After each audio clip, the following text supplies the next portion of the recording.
আমরা সৃষ্টিকর্তার পরেই যাদেরকে সম্মান করি তারা হচ্ছে নবী রাসূল।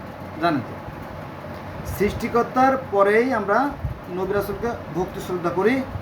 যেহেতু এখন আর নবী রাসূল নাই, সেহেতু আমরা আলেমদেরকে ভীষণ ভক্ত করি। কিন্তু তারা অধিকাংশ আলেমরাই আমাদেরকে ধোঁকা দেয়। আবার অনেক মানুষ আছে যারা কোরআন হাদিস জানে না, তারা কিন্তু এই আলেমদের উপর নির্ভর করে। আর এদের ইচ্ছে মতো যে হাদিসগুলো আছে সেগুলো শোনানোর পরে সমাজের অবস্থা খুবই এক ভীতিকর অবস্থান করছে আর কি। তো আজকে আমি আরও কিছু জাল হাদিস নিয়ে আলোচনা করবো। চলেন, তাহলে আপনারা বুঝতে পারবেন বিষয়টা কী। নেক আমল নামে একটা বই আছে, নেক আমল, বইয়ের নাম নেক আমল।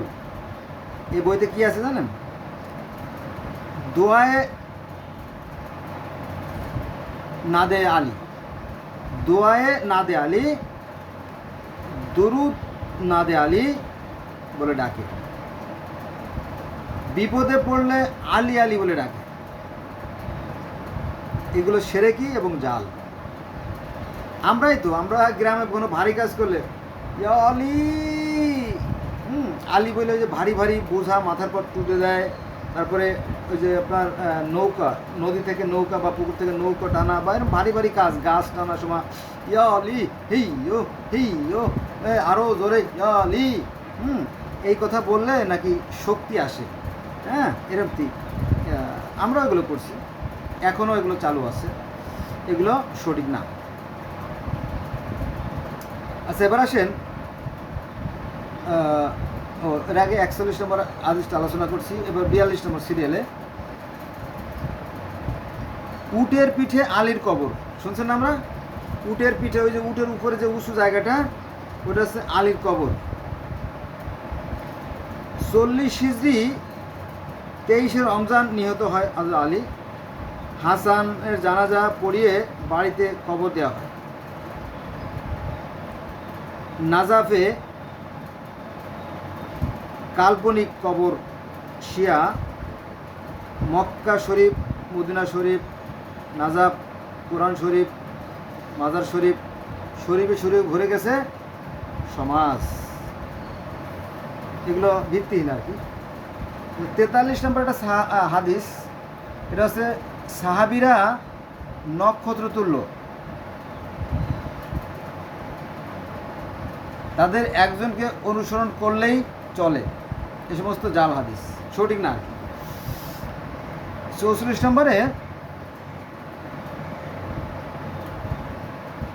ইখতিলাফ, অর্থাৎ ইমামে আজম হলো নবী রাসূল এর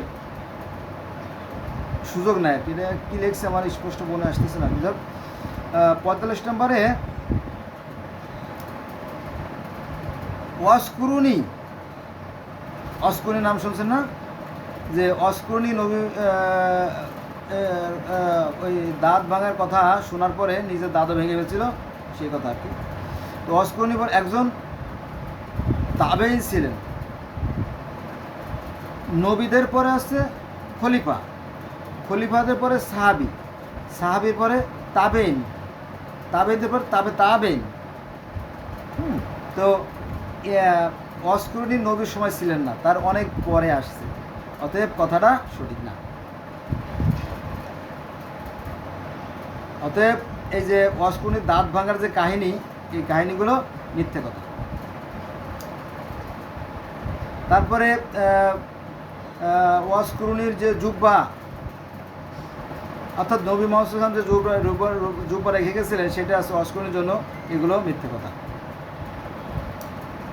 কারণ বহু পরে আসছে ওয়াসকুরুনি, নবীরও বহু পরে। সত্য হলো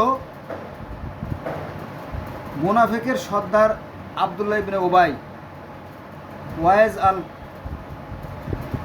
আল কারণী বাড়ি ইয়েমেনে নবীর সাথে দেখা করতে পারে নাই। সিফিনের যুদ্ধে নিহত হন। 46 নম্বরে হাসান বসরি, রাবেয়া বসরি, এগুলো নিয়ে অনেক মতভেদ আছে। প্রসিদ্ধ হাদিস মুহাদ্দিসের ভিতরে আর কি।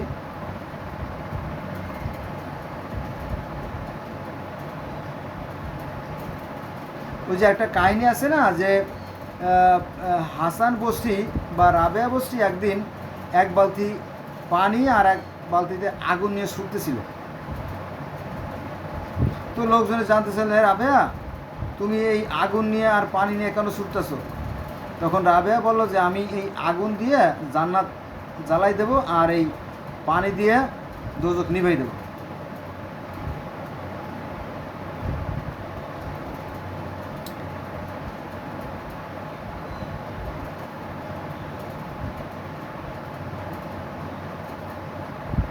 এই সমস্ত কথা আসলে ভিত্তিহীন।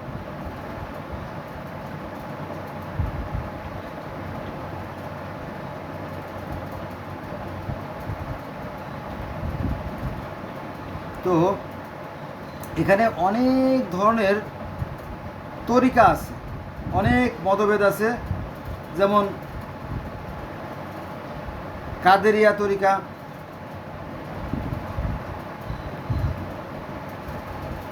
সিস্তিয়া তরিকা, নকশাবন্দিয়া তরিকা, মুজাদ্দাদিয়া তরিকা,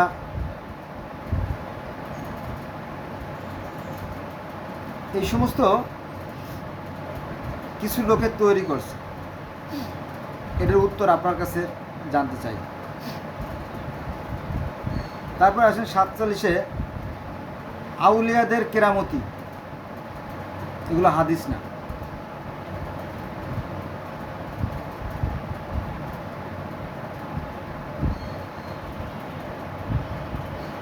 আটচল্লিশ নম্বরে আল্লাহর অলিরা মরে না, আল্লাহর অলিরা মরে না, এগুলো মিথ্যা হাদিস। মানুষ মরণশীল। যদি আপনি বলেন যে আল্লাহর অলিরা মরে না, তাহলে সেটা কোরআনের বিরুদ্ধে চলে যায়। কারণ কোরআনে বলা আছে যে প্রত্যেকটা মানুষই মৃত্যুর স্বাদ গ্রহণ করবে, কেউ মৃত্যুর ঊর্ধ্বে নয়। এইভাবে অনেক অনেক ধান্দাবাজি, চান্দাবাজি, কত কিছু যে চলতেছে এই ধর্মের নামে। হ্যাঁ, ধোঁকাবাজি, প্রতারণা। আল্লাহু আকবার। এরপরে আসেন 49 নম্বরে শরীয়ত, তরিকত, মারেফত, হকিকত, এই যে ভাগগুলো, এগুলো কেন? এগুলো ভিত্তিহীন। সৃষ্টিকর্তা মানুষের ভালো মন্দ জ্ঞান দিয়ে দিয়েছে, তো আপনি যদি ভালো পথে চলেন তাহলে এর রেজাল্ট ভালো হবে, আর যদি আপনি মন্দ পথে চলেন তার রেজাল্ট মন্দই হবে। এটি খুব সহজ, কোরআন শরীফ কঠিন কিছু না। কিন্তু সৃষ্টিকর্তা তো মানুষকে ভালো মন্দ জ্ঞান দিয়েই দিয়েছে, তাই না? এটা হচ্ছে অতিরিক্ত। তাহলে এত প্যাঁচ গ্যাসের মধ্যে আর কি দরকার, তাই না? তারপরে মনে করেন যে 50 নম্বরে কলবের বিরুদ্ধে জিহাদ, বড় জিহাদ, এগুলো হাদিসে নাই। তারপরে নফসের জিহাদ, সবচেয়ে বড় জিহাদ, এগুলো কোরআনে কোরআনে তো নাই, সহি হাদিসেও নাই। 52 নম্বরে শরীয়তের আলেম, মারুফতের আলেম, এলেম দুই প্রকার, এ কথা নবী বলেন নাই। তারপরে 53 নম্বরে বাতিনি জ্ঞান, এ সম্বন্ধে নবী কিছু বলেন নাই। 54 নম্বরে গাউস কুতুব আউলিয়া ক্ষমতা দিয়েছেন, আওতাদ নুজুবা আল্লাহর প্রশাসন চালানোর জন্য এদের নিযুক্ত। গাউস মানে পরিত্রাণকারী, আবদাল মানে আল্লাহর নিযুক্ত করেন, এগুলো জাল। মানুষ ঠিক ততটুকু পায় যতটুকু সে অর্জন করে। যে যা অর্জন করবে তা তারই জন্য, প্রত্যেকটা মানুষের আমল নামা তার গলার হার, কোরআনের কথা কিন্তু। তারপরে আসে 55 নম্বরে 471 হিজরিতে আর কি আব্দুল কাদের জিলানির জন্ম।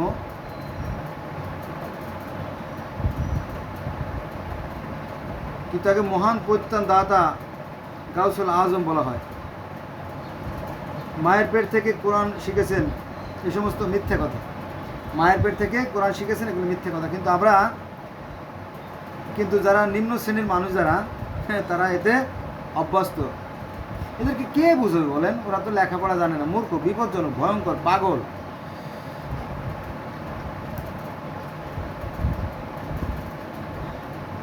বাগদাদে কবর আজাব হয় না, বাগদাদে কবর আজাব হয় না, এ কথা মিথ্যা কথা। মেরাজের রাতে আব্দুল কাদের জিলানি, ওইখানে একটা গল্প আছে। হজরত মুহাম্মদ সাল্লাল্লাহু আলাইহি সাল্লাম যখন মিরাজে গেলেন, মিরাজে যাওয়ার পরে আপনার যখন তিনি আল্লাহর দরবারে যাবেন তার আগে সিঁড়ি ছিল না, তখন হযরত আব্দুল কাদের জিলানী রহমতুল্লাহ বললেন যে আপনি আমার কাঁধে পা দিয়ে বাকি পথটা চলে যান। এই সমস্ত কথা তৈরি করা, এগুলো সঠিক না। এবং 46 নম্বরে, কিছু সময় চিন্তা করা 70 বছর ইবাদতের সমান, এ কথা আমরা জানি, কিন্তু এটাও সঠিক না। 57 নম্বরে, বিদ্যানের কলমের কালি শহীদের রক্তের চেয়ে পবিত্র, এটাও জাল।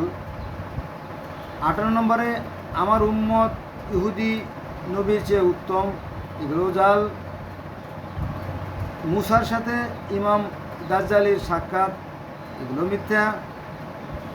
59 নম্বরে, আলেমের চেহারার দিকে তাকালে 60 বছর ইবাদতের সমান, এরকম তো বেশি কিছু কথা আছে। তারপরে গাছের প্রথম ফলটা, পালের প্রথম মুরগিটা, এগুলো আমরা আলেমদের দিই, এগুলো ভিত্তিহীন আর কি। 60 নম্বরে, জাহেলের ইবাদত অপেক্ষা আলেমের ঘুম উত্তম, এগুলো জাল হাদিস। 61 নম্বরে, আলেমের সহবত 1000 রাকাত নামাজ থেকে উত্তম, 100 বছর আমলের সমান।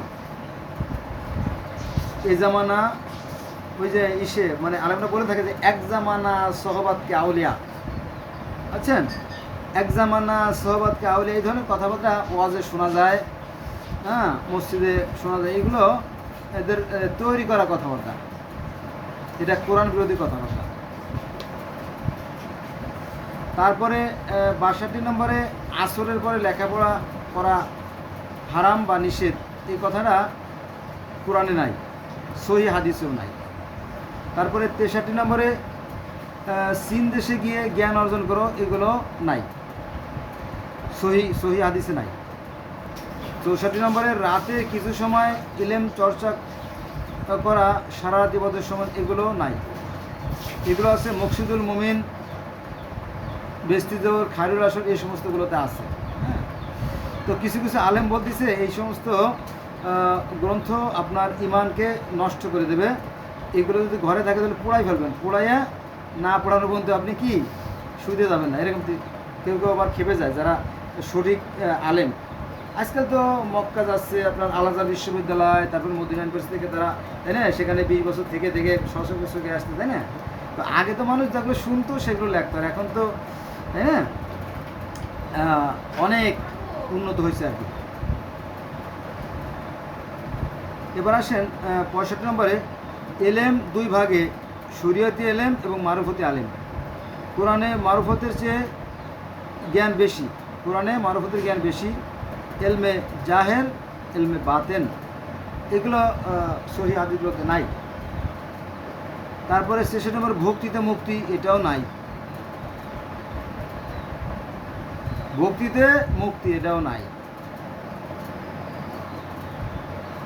এগুলো মানুষের তৈরি করা কথা।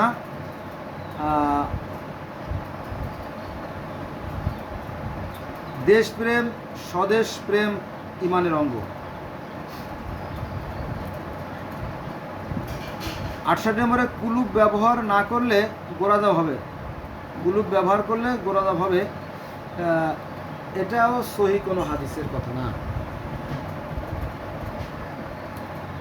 বন্ধুরা, কুলুপ সম্বন্ধে দুটো কথা বলি, কুলুপ সম্বন্ধে দুটো কথা না বললে অন্যায় করা হবে। সেটা হচ্ছে যে আরবের যে পাথর, আরবের যে পাথর, চকচকে ভঙ্গুর পাথর, ওই পাথরগুলোতে যখন রৌদ্রের প্রখর আলো লাগে তখন ওই জীবাণুগুলো কিন্তু নষ্ট হয়ে যায়।